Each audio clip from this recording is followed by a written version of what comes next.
ഏറെ ആരോഗ്യ ഗുണങ്ങൾ അടങ്ങിയവയാണ് പാലും പനീറും. ഇപ്പോൾ സമൂഹ മാധ്യമങ്ങളിൽ ചർച്ചാ വിഷയവും ഈ പാലും പനീറുമാണ്. ഇവ വെജിറ്റേറിയൻ ആണോ അതോ നോൺ വെജിറ്റേറിയൻ ആണോ എന്നതാണ് ചർച്ചാ വിഷയം. പാലും പനീറും സസ്യാഹാരമല്ലെന്ന് പറഞ്ഞ് ഒരു ഡോക്ടർ പോസ്റ്റ് ഇട്ടതാണ് സോഷ്യൽ മീഡിയയിൽ ചൂടുപിടിച്ച ചർച്ചയ്ക്ക് വഴിയൊരുക്കിയിരിക്കുന്നത്.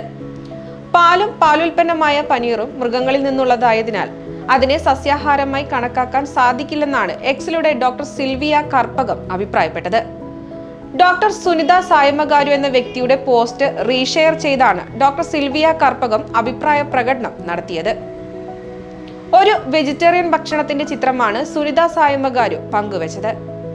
പനീർ, മൂംഗ് ദാൽ, ക്യാരറ്റ്, കക്കിരി, ഉള്ളി എന്നിവ ചേർത്തുണ്ടാക്കിയ സാലഡ്, തേങ്ങ, വാൾനട്ട്, മധുരം ചേർക്കാത്ത ഒരു പാത്രം ഗീർ എന്നിവയായിരുന്നു പാത്രത്തിൽ ഉണ്ടായിരുന്നത്. ഇത് തന്റെ ഭർത്താവിന്റെ വെജിറ്റേറിയൻ മീലാണ്. പ്രോട്ടീൻ, നല്ല കൊഴുപ്പ്, നാരുകൾ എന്നിവയടങ്ങിയതാണ് എന്നെഴുതിയ ക്യാപ്ഷനോടൊപ്പമാണ് സുനിത സായമഗാരു ഇതിന്റെ ചിത്രം സോഷ്യൽ മീഡിയയിൽ പങ്കുവച്ചത്. അതിനോടുള്ള പ്രതികരണമായിട്ടാണ് പാലും പനീറും വെജിറ്റേറിയനായി കണക്കാക്കാനാവില്ല എന്ന് ഡോക്ടർ സിൽവിയ അഭിപ്രായപ്പെട്ടത്. ഇന്ത്യൻ ജേണൽ ഓഫ് മെഡിക്കൽ എത്തിക്സിന്റെ വർക്കിംഗ് എഡിറ്ററാണ് ഡോക്ടർ സിൽവിയ കർപ്പകം.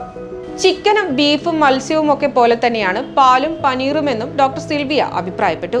പോസ്റ്റിന് പിന്നാലെ വിമർശിച്ച് നിരവധി ഉപയോക്താക്കളാണ് രംഗത്തെത്തിയത്. പാലും പനീറും മറ്റ് പാലുൽപ്പന്നങ്ങളുമെല്ലാം സസ്യാഹാരമാണെന്നാണ് ഒരു ഉപയോക്താവിന്റെ വാദം.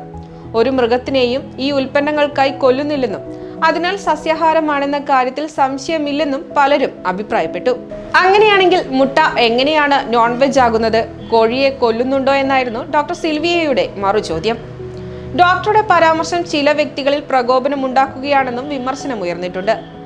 രാജ്യത്തെ പല ആളുകളുടെയും സാംസ്കാരികവും മതപരവുമായ വിഷയങ്ങളെ വ്രണപ്പെടുത്തിയെന്നും ഇന്ത്യക്കാർ ലാക്ടോ വെജിറ്റേറിയനിസം പിന്തുടരുന്നവരാണെന്നും വിമർശനങ്ങൾ ഉയരുന്നുണ്ട്.